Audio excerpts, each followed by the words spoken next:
What's going on, guys? Welcome back to a brand new video. Today what I got for you guys is we're gonna go over a full guide on how to unlock gold camo in the fastest and easiest way. This is easily the most time consuming camo to unlock because you're gonna need to level up every single weapon and then do the 4 base camo challenges and then do the gold challenge in order to unlock gold. So out of all the mastery camos, gold is easily the hardest one to unlock, and I'm gonna show you guys the fastest way to do that so you can save yourself a lot of time when it comes to the mastery grind. If you find this video helpful, don't forget to hit that like and subscribe button and let me know in the comments if you want to see more guys on the other mastery camos. Now, the first thing you need to do to get this camo grind started is you have to level up 37 MW3 weapons. The good news is there's going to be 5 additional weapons coming in during season 1, which is going to be in December. So depending on how fast you want to get this done, you can substitute 5 weapons. So if you're struggling with a particular weapon, you can skip that weapon and wait until these drop with season 1 and you can do those DLC ones instead. And as long as you get 37 of them gold, you still will be able to get the Interstellar Mastery Camo. In order to level up your weapons very fast, there are a couple ways that you can do that. I did do a full guide video over on the Subliners YouTube channel. I'll have it linked down in the description where I detailed exactly what you can do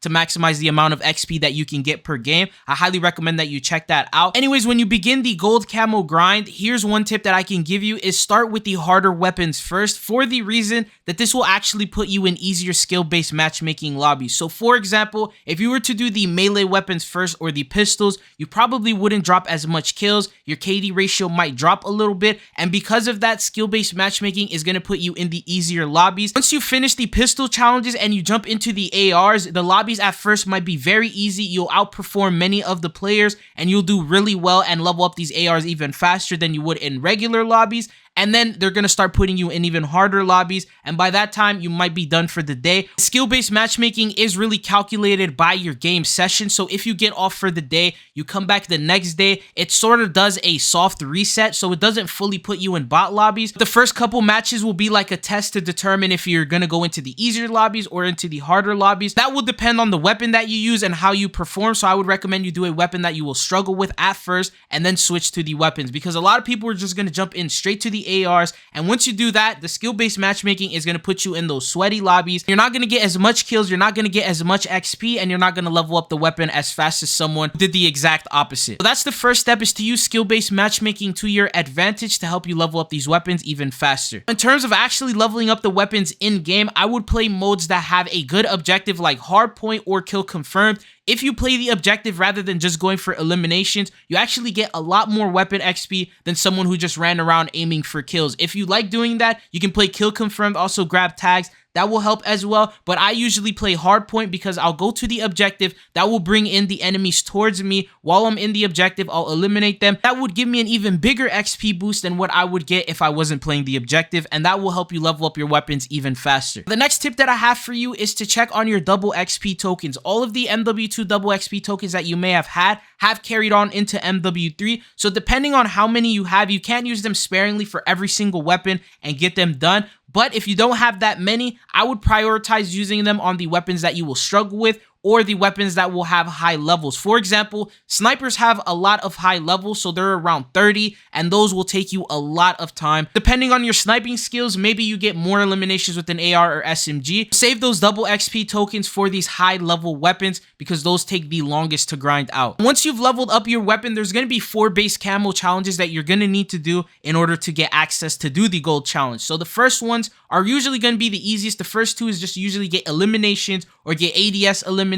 They're challenges that you probably will complete anyway as you're leveling up the weapon, so I don't want to focus too much on those. Third challenge is sort of easy, but you may need to just remember it in the back of your mind in order to complete it. For example, get 15 headshots. By the way, for the mastery grind, every single weapon is going to have different challenges tailored for that weapon, so they're not going to be all that difficult to complete, but there are some really odd ones that I will address. But the 4th base camo challenge is going to be the most difficult out of the 4, and that usually requires you to do something that you may not normally do. For example, get eliminations while you are in tac stance. I personally don't use that often, so I need to remind myself to put the weapon in tac stance. A tip that will also help you is to be aware of your current weapon's level and the challenge you will need to complete. So for example, using the DG58 AR, I'm getting eliminations with it. Once I see that the weapon level has hit level 25, I already know that the challenge to complete that is going to be get 25 kills in tactical stance. So rather than wasting the entire rest of the match, I'll quickly switch into tac stance and start getting those eliminations. and sometimes if I'm good enough, I'll get it in that same game. If not, I'll only have like 1 or 2 more eliminations that I'll need to get in the next lobby, and that will save me a lot of time as well. And then as soon as you complete that challenge, give you the notification saying you unlocked that camo, and now you know gold camo is up next and you have to complete the challenge for that. The challenge with gold is to get 3 operator kills 10 times with the same mag. Because I was aware of that challenge before the lobby started, I don't have to waste my time backing out and checking the challenge and then reloading into another match.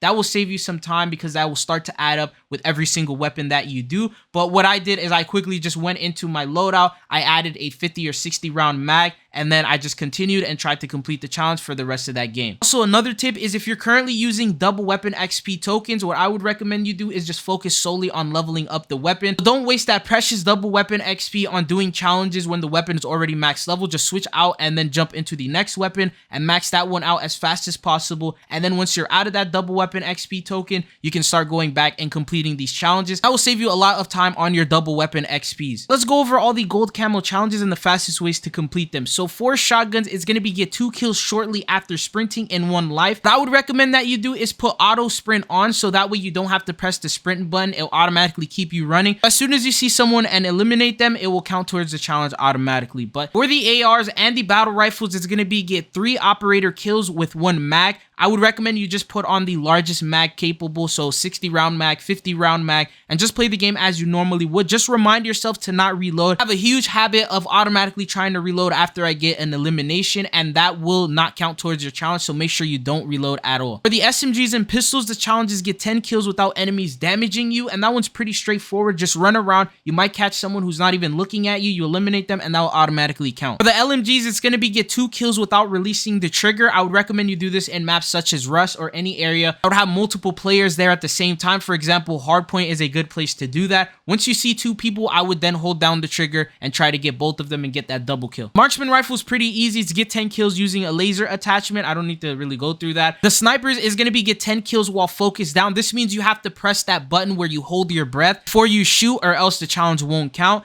And then we have the get 10 kills by hitting someone with a direct impact for the launchers, and it's only 1 launcher. I would recommend you have the launcher as a secondary as you're playing the game and you're going through everything. If you find someone, say, camping or sitting prone or looking and he's not paying attention to you, then I would pull out the RGL and shoot them. So this is a challenge that you can do slowly over time. You can focus on trying to level up and finish the first challenge. That way you can do that one over time and not have to worry about it. That brings me on to the second tip, is don't be scared to switch weapons. So if you run out of mag with the main weapon you are trying to level up, don't forget to switch to your pistols or to your secondary, because those need to be leveled up as well, and you can just switch to them, get some eliminations with those, and that can help you level up the weapon and save your life. You can also do it in kill confirmed, where if you get an elimination with an AR, you can switch to the pistol and grab the tag. That will give you some XP for both of the weapons, and you'll sort of level them up at the same exact time. But anyways, that's pretty much all that I have for you guys in this video. If there's a tip that I'm missing and I didn't include in here that you have found has helped you out, comment it down below and let us know. And also let me know if you guys want to see another video like this for the Forge camo and the rest of the Mastery camos. But it's been your boy Chidzo, and hopefully I'll be seeing you guys back again. Peace.